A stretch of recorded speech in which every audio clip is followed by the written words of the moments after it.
So you did the bike trip, but the question is, did you pay the iron price and put in the miles, or did you trailer your bike? One of the most sensitive topics within the biker community. Let's get into it.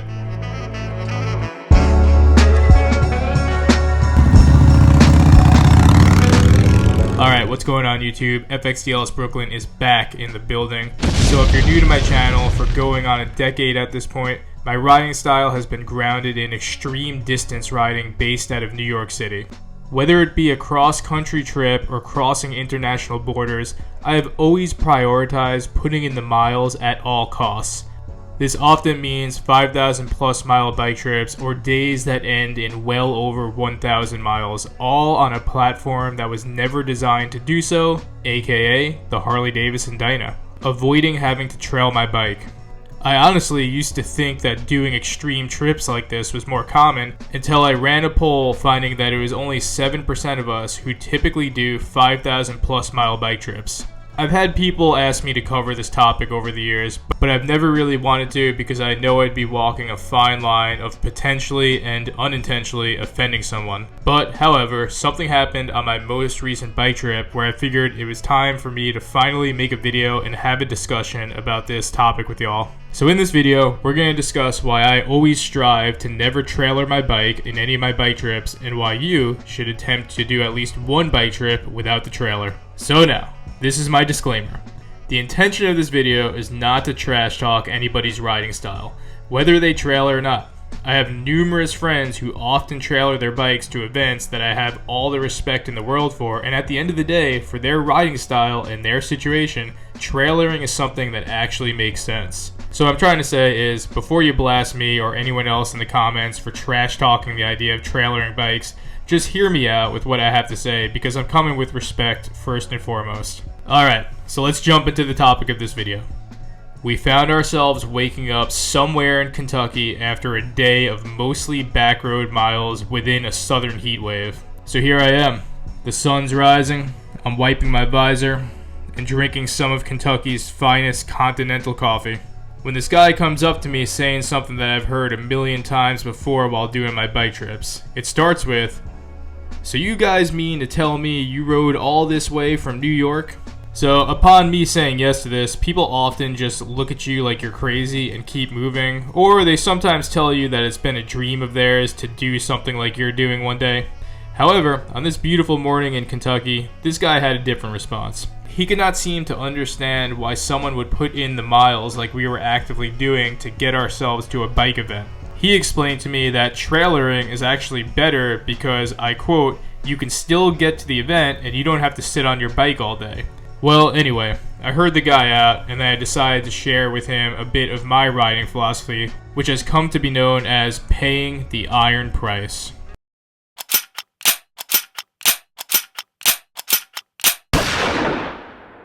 What is dead may never die, but rises again harder and stronger. All my life, I've always gravitated towards extremely challenging activities that push me to my absolute limit. Brazilian Jiu-Jitsu, CrossFit, skateboarding, tournament level paintball, the list goes on. The pain, the relentless failure, and the sheer challenge of all these activities have sharpened my resilience, mental toughness, and discipline like nothing else. Well, nothing else besides extreme distance riding on a motorcycle, of course. Riding far on a bike, especially one that has not been designed to do so, has invoked all of these elements that come naturally with throwing yourself into any hard situation. Whether it was my first cross-country trip or my most recent trip, I have walked away from each of them harder, stronger, and a more skilled rider. And all of this also transcends riding and passes into my everyday life. When I find myself needing to navigate through a challenging situation at work, very rarely is it going to compare with some of the hell that the road has thrown at me over the last decade, and having this baseline comparison has undoubtedly increased my mental toughness as well as my problem-solving skills in all facets of my life. No one who has ever risen to greatness has done so without experiencing discomfort, failure, and challenge. Extreme distance riding encapsulates this like none other. It's the journey, not the destination. One of the most popular images representing the ethos of the distance rider is Easy Rider, of course. Would Easy Rider have been the same iconic adventure if he was trailering those choppers to Mardi Gras? I think we all know the answer to that. Whether it's 1,000 miles or 10,000 miles, the act of packing out your bike and roaring into the unknown has always been a bold American statement of experiencing true freedom and love for the road.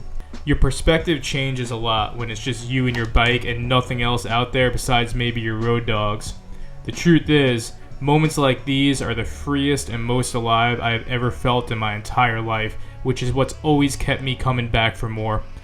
One of the most notable destinations where the decision to trailer your bike has always been a contentious topic is Sturgis. Out of all the times I've ridden to Sturgis and back, when I reflect on these trips, it's not the things that you see in popular media that stand out to define my experience, it's the seemingly mundane moments on the long road. I'm talking about the ritual of filling up at the gas stations, of being in the absolute middle of nowhere with only the road in front of you. And of course, surviving the insane challenges that the road could throw at you and being able to laugh about it later. Anyone is going to tell you that the most memorable thing is not Main Street, but it's the miles that you earned between home and the destination that will make up the key and most memorable moments of your bike trip. The things that are most valuable in your life are often the things that were not handed to you, things that did not come easy, but things that you truly had to earn. Here I am, staring at the Devil's Tower in absolute wonder over my Dyna Lowrider S. Would this sight hit as hard if I didn't lay down thousands of hard miles to achieve it? I just don't think it would. When you're laying down the miles day in and day out, it really does enhance everything else as you progress along your journey. You'll never understand how refreshing cold water can be if you've never had to ride hours through the desert to the point of dehydration. You'll never understand true warmth until you've had to ride through unexpected freezing temperatures to at last hit that gas station and run your hands under the hot water in the bathroom, slowly regaining feeling. Have you ever ridden through a severe thunderstorm in the middle of the night in the middle of nowhere, USA? With lightning crashing around you, rain so heavy you can't see the hand in front of your face? It's surviving nights like that on the road when you're going to experience true peace as you somehow survived it all and made it to a bed. It's all of these hard moments that begin to add up, and when you look out over that beautiful South Dakota landscape, you know that you paid in full with your heart and soul to achieve these moments. It just doesn't get much better than that. So the thing about laying down a 5,000 plus mile bike trip is you and your bike truly start to become one. I do believe that this level of connection with your motorcycle can be best achieved through doing challenging bike trips like this. When you get home from a serious bike trip like this, all of a sudden, distances that you used to consider far all of a sudden seem much closer. You may find yourself riding more confidently through situations and conditions that used to shake you. You have a better understanding of your bike, and especially the many things that will and probably already have gone wrong mechanically on the road, and what to do to fix it when the situation occurs. When you used to experience a breakdown, you used to get panicked and flustered, but now you deal with it with a level head, because you inevitably had to deal with the same situation on the road where the stakes were higher, very far from home. And of course, you have the newly earned seat time and thousands of miles under your belt in undoubtedly diverse conditions, leading to one simple thing: experience. It's literally just like any other thing in life. The more you do it, the better at it you will become. And the same very much holds true for riding motorcycles. Throwing my kickstand down when I get home from every major bike trip always felt like a new level had been attained, with plenty of new experience and skills unlocked. So obviously, take your MSS courses and practice first and foremost, but if you're looking to push your riding to the limits, consider doing that bike trip you've been thinking about. Pay the iron price. This statement is the summation of all the aforementioned items. There are plenty of things that money can buy in this world, but I have found that the truly most valuable experiences come from pushing yourself to the limit, doing something truly challenging and worthwhile, achieving true victory. For all the comfort, convenience, and safety that trailering your bike can offer, you may find yourself missing out on what matters most, which is the journey, the adventure, and the thrill of the space in between home and the destination. So that summarizes why I personally strive to always crush miles rather than seeking alternative methods of pursuing a bike trip. So that's my riding style, and maybe that makes sense to you, or maybe not. Either way, I do hope that everyone can at least experience one true bike trip at least once in their riding career. And I do want to circle back to what I stated in the beginning. Just because generally I do not trailer my bike does not mean that there is anything wrong with doing that, and I have always made sure to never throw shade on the many people who do decide to trailer. I have many friends who are true bikers and have been doing it for a lot longer than I have, who typically do trailer their bikes to events. Some of them work in the industry. Some of them have meticulously and artistically built bikes that they want to show. Some of them just don't want to put in a 16-hour long day of riding, and honestly, there's nothing wrong with that.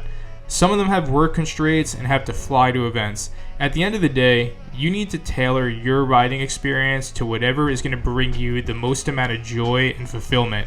Even though I strive to never trailer and put in the miles, I am by no means perfect, and even as I make this video, there is an upcoming event that I am most likely going to let a New York City based company that I support bring my bike with them to the event. There is no way I could get enough time off of work that would allow me to ride to the event and back, so the very next best option is to fly in and rip around for a couple days, support some of the companies that support me, and fly home. Will it be the same as paying the iron price? No. But is it better than not going to the event at all, while also having the purpose to support the companies that support me as well as cover the event? Absolutely. I think I'm fine with that, given what my track record is. Hell, even one of the most elite mile crushers that I know has flown in and used Eagle Rider plenty of times. Sometimes you just gotta play the cards that you're dealt. I'm FXDLS Brooklyn, and I'm a certified mile crusher. Whether it's your first bike trip or your 100th, I hope you'll consider paying the iron price with me this season. And even if you have to trailer this time, it's all good, because the road to opportunity and future bike trips is always open if you could keep that positive mental attitude. If you enjoyed this one, consider hitting that like button and subscribing. We do have a Patreon for some deeper cuts and quests. And finally, if you got this far into this one and you're a true mile crusher, leave that snake and lightning bolt emoji and keep the miles coming. As always, stay safe and stay low. FXDLS Brooklyn is out.